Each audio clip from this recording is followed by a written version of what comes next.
All right. You ready, man? This time you're going to be loud. Loud, The loudest. mad machine. Are you ready? Come on, get loud. Go. Ah! Ah! Dude, that was terrible. You have to smack yourself around. You got to do it. Did I ever tell you what I do? Did I show you what I do when I'm in the car before a meeting? Hype yourself up like a football player. Like, No, you got "Yeah." to give yourself a good smack. You got to, oh, and then you go in there and you're like, I'm ready, man. I'm ready. I'm ready to You're go. too crazy. Do that. You smack yourself in the face and you You're put on your too crazy. hat and you take your custom CFS bobblehead with the little business cards and you go to work, man. You go to work. You can't hit yourself in the face in the morning, then who are you?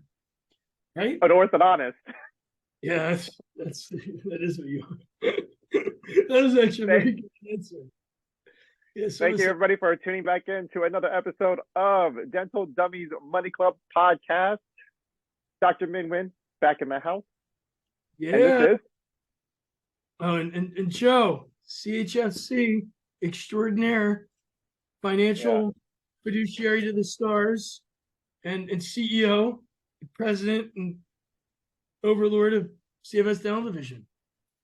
Thank you very much to everybody for tuning into the podcast. Follow us on Instagram. We have 47 followers right now. That's where you get all your announcements. Check it out. This channel is growing. Well, this page is going pretty fast. It's kind of nice. I try to put something up there. Yeah, it's We so have much higher than zero. At 47, is that what you said? 47. I don't even have 47 clients. I wonder. It was 0 7 days ago. It was zero. So what are the odds? 0 to 40, like that's like a million times better than it was when we started. Or 47 times better, one would say. No, that's not possible because we had zero. 47 times zero is zero. 47 more than. And other analytics. My mom was always a fan. My mom subscribed before we even set it up. So yeah, 46 times, 47 times more, yeah. Joe, guess how many subscribers we have to the YouTube channel? 6, 4, 21. Yeah. 21 people have actually subscribed. Don't forget to click the like button as well. We have 102 views I just saw for the first episode. So if you actually search Dental Dummies in the search bar of YouTube without saying the channel, you type Dental Dummies. We are the first video that pops up. That's pretty awesome. We beat the algorithm in less than 1 week. We're at the top of the search bar. If anyone feels compelled to search Dental Dummies. I don't think anybody cares about dentists. That's probably why. I've searched it so many times. I'm beating the algorithm by myself because I only work 2 days a week right now. That's what happens when you have time. Are you all of our subscribers? Is that what it is? It's just I have 10 emails to track. I have like a personal one, a doctor one, a CFS one, my own future orthodontic office one. I have to have a Dental Dummies one. It's too many to track, Joe. Well, we got good news. Everybody worried about student loans. They are coming up. We're thinking April to June timeframe for student loans to come back on. We wanted to verify some of the new information coming out. Man, I'll let you go with what you remember, and then I'll fill in the gaps because I have notes and you don't. So what are the new changes, Minifer? I don't know. It's currently all speculation right now. But the old rules were REPAE and PAYE, and student loan forgiveness at 25 years and 20 years, respectively. And it would be 150% of the pipeline would be deducted from, your total pay, and then you just pay 10% of your discretionary income. Well, it just means that, it's a small payment in the beginning. It depends on how much money you make in your salary. You would pay that 10% discretionary income for X number of years, and it would be forgiven. And depends on whether or not you were married and whether or not your spouse was making a high income earner or a low income earner or none at all, would basically change the way of what our recommendation would be in your case. So these current changes right now, I'm not entirely sure what they are, but I guess, Joe, can you explain to the audience of what were the benefits before? I just wanted you to be able to talk. I was just trying to be nice, man. I really, You could have said anything you wanted. I would have corrected you anyway. It didn't matter. So for student loans, the current rules. Yeah. And what were the current rules, and how did it benefit us? Yeah. So if you're, and again, this is the assumption that you're like, if you're a single person in like a residency or 1099 or like just a normal situation. This is blanket advice. There's REPAE and PAYE. There's also something called old IBR that for loans prior to 2008. I don't think anybody who's listening qualifies. If they do, they can call us and we'll go through that. But most people are either choosing REPAE or PAYE through the government, where they're going to refinance their loans. So when you refinance, you get one set interest rate, but then you owe a bank. The downside to owing the bank is you have to make those payments or they'll chop off your hands and steal your kids. So when you make that commitment, it's a very big payment and you have to pay it or you're ruined financially. So the government created two plans to make student loans more affordable. And the reason we're a fan of those, most of our clients go and buy a practice. They go and buy a house. They go and make a lot of moves to do a startup like how Min's doing. Well, when you're doing that, you're not necessarily going to be rich. Min, are you rich? The poorest of poor. I'm negative. I'm worse than broke. I'm negative right now. I owe a lot of money. Basement. He is currently in his parents' basement. Like it is the joke that people say, he is actually doing it. So like you got to think about that situation. It's not for a millennial.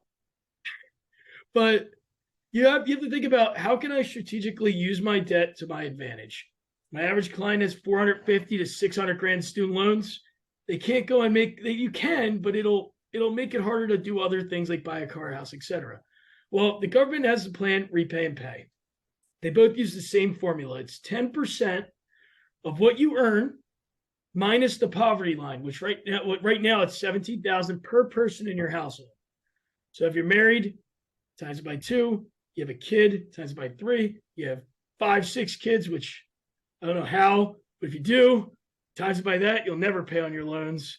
They also count unborn children. So if you're pregnant, that kid counts.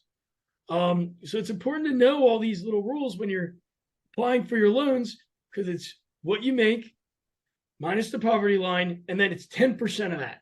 That's it. That's the basic formula with no cheating, no finagling whatsoever. That's the formula. Those are the rules. Now there's REPAE and PAYE. And everybody says the same thing. They go, oh, I'm doing the income-driven plan. And I always say, which one? And they never know what the hell I'm talking about. There's the difference. In PAYE, they don't count your spouse's income. And it's over 20 years. So after 20 years of making payments, your loans are forgiven and you pay 40% tax on what's left, or you go to prison. So 20 years, hopefully you have the money. We normally help you plan for that. Most people should. It's not a substantial amount of money that we're talking about. Like even if let's say you make the minimal payment and your payment's $6,000 a year and your loans balloon from 600 to like 800,000. Let's say we make it to where we can keep those payments low. There's some financial planning, etc. Well, if you have to pay 40% of 800,000, it's 320 grand. So if you had 600 grand in loans, you paid $6,000 a year for 20 years. It's 120 plus 320. You're actually paying less than what you owed. And the reason you can do that, there's different strategies. We'll talk about it. But the name of the game is to keep your payment as low as possible. Take the money you would have paid towards student loans and put it in an investment account. And everybody says, oh, that's stupid. It's loans. Like you'll listen to Dave Ramsey, all these other guys say, pay down your debt, pay down your debt, pay down your debt. If you have a master's in library science and you work at a Starbucks and you're making 40 grand a year, you should eat dog food and pay down your debt, because that's probably the best way to do it. When you're a doctor and you have this massive loan, it is like the equivalent of buying a McDonald's. If you bought a McDonald's for 600 grand and you made 200 grand a year, would you rush to pay off the McDonald's? Probably not, because you have an income stream. You're just going to pay your McDonald's loan till it's done, and you're going to run off into the sunset. You might be slightly fatter because you'll eat a few cheeseburgers off the belt, but you'll live a happy life. There's no difference in student debt versus business debt. if you're buying a skill set. You guys are doing the same thing. You're going to school for minimum 4 years for dental school, then 1 year if you do a GPR AGD or 2. And if you specialize 2 to 4 years, it could be 6 if you're an oral surgeon or doing, I don't know. Some people do the peds ortho thing. The idea is you're buying a skill set. No matter what, if you're an orthodontist, you come out, and maybe not for men because he's that bottom percentile. The normal orthodontist should make at least $280 a year. Well, you bought that income stream. Who cares? Who cares if you have 700 grand in loans? Most people that got a 700 grand loan, they don't make 280 the second the loan starts having to make payments. You have to think like a business person, because whether you wanted to be a business person or not, you are now a businessman, businesswoman the second you graduate dental school. And you have to start making decisions like that. Because when banks and all them, when they give you your debt, they're not looking at how much you owe. They're looking at what is your minimum payment commitments. So when you go and refinance, you're creating that bad payment commitment that nobody wants. And then you get a shitty interest rate on your house, and then you get a shitty interest rate on your practice. And these are bigger adult loans that are millions of dollars. And now you owe 6% instead of 4%. So you have to start thinking with strategy. You can't just be like, oh, I hate that. I don't care if you hate that. Everybody hates that. I don't like having loans. I still have student loans. I have mortgage. I have tons. I probably am the king of loans. I got more loans than probably anybody who will ever set foot on this podcast will ever have, because that's what I do. I spend money to make money. And you guys have to start thinking like that, or you're never going to get out of that. You're never going to crawl out of that rock. You'll pay them off, but then you're just going to run into another debt with the same problem. Now, the reason I went on that whole tangent about it is you have to have a different mindset, because when you're in the REPAE pay plans, the one nice thing is you can switch between them at any time, and each year counts from one to the other. So let's say you did REPAE. Why would you do that one? REPAE counts your spouse's income, but once you make your minimum payment, they forgive half of the interest that remains. So if your minimum payment, let's say you go into an unpaid residency, an ortho residency, and you elect to pay on your loans. Payments based on your income. If you're making 0 or 10 grand, whatever they throw you poor ortho residents in there. Or nothing. Yeah, or nothing. Or like, or the weird moonlighting shit you do to get money. You subtract 17 grand, it's negative whatever. 10%, that's 0. As long as you pay them $0, they pay after interest. That's why we always tell everybody, don't defer your loans in residency. If you make 90 grand in residency, 10%, if you subtract the 17, you're looking at $73,000, $7,300, all you have to pay all year. And then you have half the interest, and it's growing lower. And the other thing to keep in mind for student loans for the government, interest doesn't accumulate on interest. So you're not snowballing like all these other loans. You have no incentive to overpay your stuff. Also, if you do overpay for government debt, it's interest first. So if you have 10 grand interest, you have to pay 10 grand before you can even attack the principal. So you only want to do that if you have a ton of money, if it makes financial sense. And you have to think about how all these things get triggered when you're dealing with your loans, right, man? Absolutely. Now, let's say you do the REPAE, you're a single person, you're dealing with all that. Everybody's going to say, well, I'm not going to make low money forever. There's 3 ways to certify your income. What are they, Min? You know that. Pay stub. Okay, 1. Tax returns. And a signed contract for an associate position. Yes. So it's a pay stub. Oh, I got all 3 right? Yeah, those are all 3, kind of. It's a pay stub, a contract, or a guarantee. So if you own your own business, it's a guarantee. Or a tax return, preferably last year's tax return, because you normally made less money last year. If you made more money this year, you use this one. Just normally incomes go up, and if it's going down, you should probably call us for other reasons. Now, when you're dealing with what, man? It's true. It is very true. It's very concerning. My income went down from a year ago to now, and I've been a client this whole time. You're the only one still waiting to go up. Yeah, every year Min uses his current tax return because he gets more and more poor. It's worse this year than residency. It's much worse than residency. At least in residency, yeah, it made sense. Oh, you're right. Let me turn on my light. It's creepy in here. It makes it look like you're looking. Oh, Sorry, man. no, it's okay. So I looked into the little thing and I was like, oh my God, it looked like I'm in like a dungeon. I'll splice this part out. Not a problem. What? No, you don't know. No. They need to know. We're unedited, uncut. Yes. Yeah. Right, man? Come on. We can't edit everything. If you edit, oh God, if only you guys knew how much stuff Min edited out of these little programs. It's bad. There's some stuff that it goes. Was episode 2. I had to not have in, or I muted it.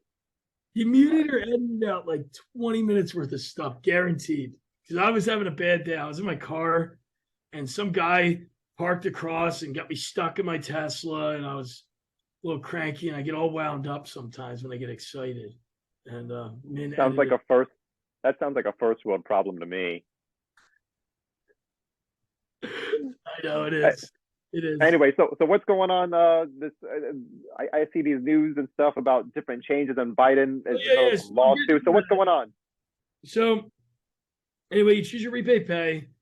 Now, before I get into that, the way people qualify on their payments, the reason you can use a contract to guarantee, the reason that's important, most dentists, about 70% of you will be 1099 workers.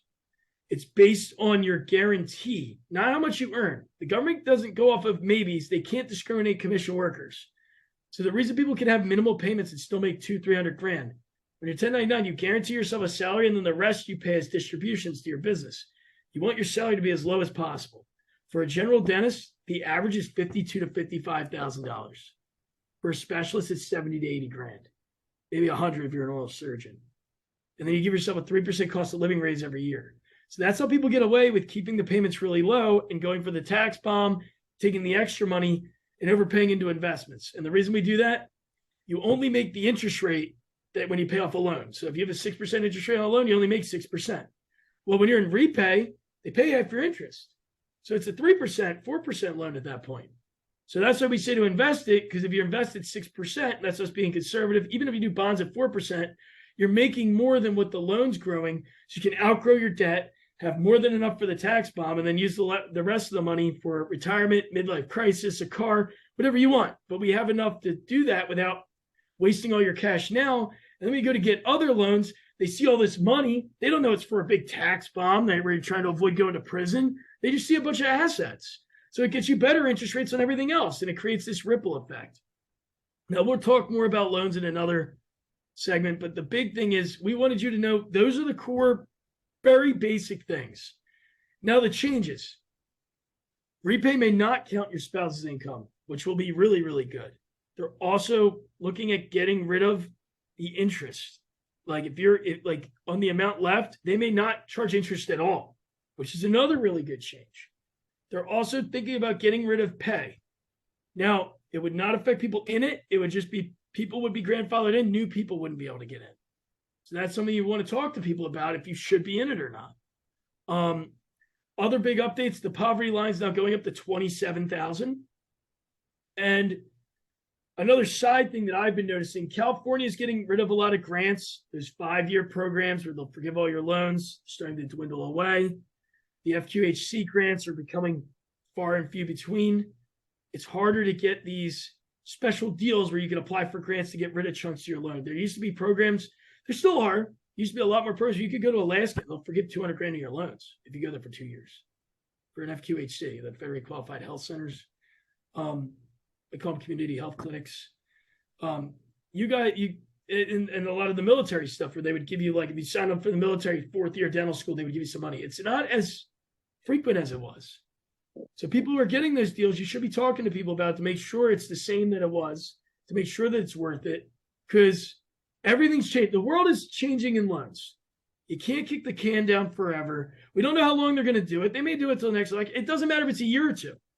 It's going to come back, and you need to have a plan. You need to know how A, B, and C is going to affect things. You need somebody who's going to make those decisions for you. There's 300 some certified loan planners in the country, and we only got 4 or 5 of them. and there's 7 that do dental. Like, there's not a lot of people to talk to, so you should be talking to people now. I'm not just saying for us. We have ads for our stuff. Like, Min will add them in here maybe. Like student loans, come and get them. Come and get them now while you can. CFS, student loans. Like, we have our ads for it, but this is really just to get help. Get somebody, look through the loans. Even just do it yourself and look online. Changes are coming. They look pretty good, but you should know how the current deal is, because if the changes get pretty bad, you need to know what you have rights to and what you don't. And these grants are going to change. The money's not going to be as much, and you need to be ready and have a plan. And right now, most people aren't in the REPAE pay. I have people in standard repayment, and I'm like, why? They back credit you right now if you get in the right plan before April through June. Get in the right plan. It's free. We do it. We literally do it for free. It's our version of charity. We're doing it to help you guys in hopes that we get referrals, hopes that we get goodwill with the community, and because it's just nobody knows how to do it. It's the biggest mistake. And if you mess up your loans, it makes my job harder. I don't want you to have messed up loans. I want you to have some loans and some problems, so you need me, and you give me a call, and you're like, hey, I need financial planning. Like, I like a little bit of hard to get, but I don't want That's me calling you every night. Yeah, I don't want you calling me every night like I'm drowning in loans and debt and I'm gonna lose my house. Like, I don't want that. That's not fun. It's sad. So be aware of these things. We're gonna do more. I'm gonna do one where I literally draw loans on the board, I think, next week. I think I gotta do that. I don't know how. I have a whiteboard in here, but it's not very big, and I don't know how to create. Like, we don't have the technology. We're a very rich company without the. We don't look like it.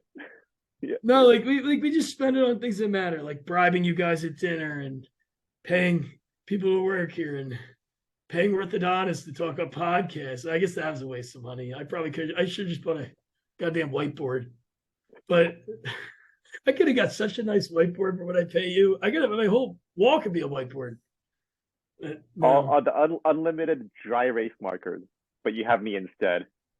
And you don't even get to see me in person. I know. We're 3 hours away from each other. Oh, it feels like it's like a month away. You're far. But oh yeah, and our new sponsor, Coca-Cola. Take the cola. Feel the We are not sponsor me. Sponsor me. No, but I don't think they'll care. I don't care. No, they're not our sponsor yet. Well, all you do is give them free advertising, though. I'm ready. But in full disclosure, if Coca-Cola does want to sponsor us, we will gladly take whatever I would you be a little. us. I would be. I would be like, you can Pepsi, buy me. what? What's Pepsi? Mm. Yeah, Pepsi promised someone a jet. They're a bunch of assholes. But Coca-Cola, good old honest and fair Coca-Cola. That's the American way. American way. I want to, when I wake up every morning, I drive my truck and I drink my Coca-Cola and I buy my CFS dental division insurances and I go to my certified student loan planner and I'm just like you. I'm just like all you Americans. See, I could have did that commercial. It doesn't matter, but I do think I think it'll be good.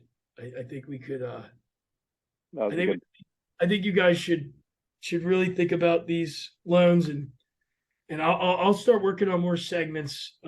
We're just trying to make them easier and we're working on getting on Spotify and stuff. And I know the first two, I know we suck. It's just we're working on it. It's new.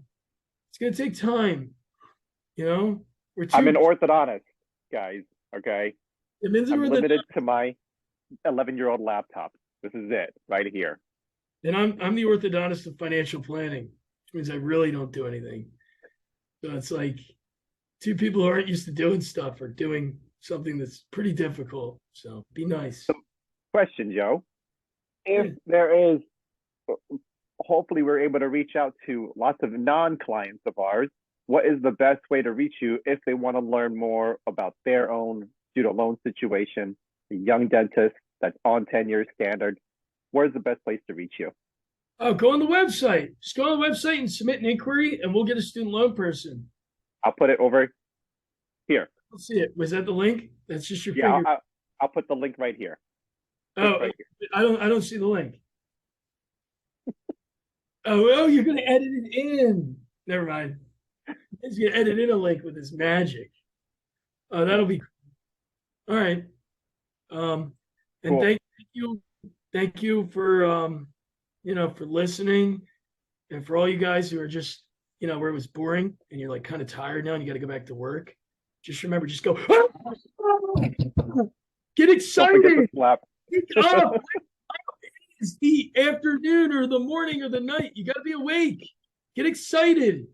Come on. We want you guys to be in the top 10%. Success is all about mindset. You gotta be excited all the time, even when like it's super boring. Like you gotta go in there and be like, student loans, yeah, and start pulling out your chest hairs. And that's the whole audience. Yeah, I man. don't have any. Pull them out. Just pull them. Just grab a handful of them, man. Like, yes, exactly. Like that. See, just sprinkle them on the floor. You gotta be excited. But no, we'll hopefully see you all again soon. Min, any final comments? That was a good episode. Thank you all for watching. Don't forget to hit the like button. That is the easiest way to help the algorithm to push our content forward. Comment. If you have student loans and want to remain anonymous or whatever, put in the comment how much you owe. Maybe we can reach out and we'll get in touch with each other. Just comment below. Cool. Stay tuned for another episode. See you next week.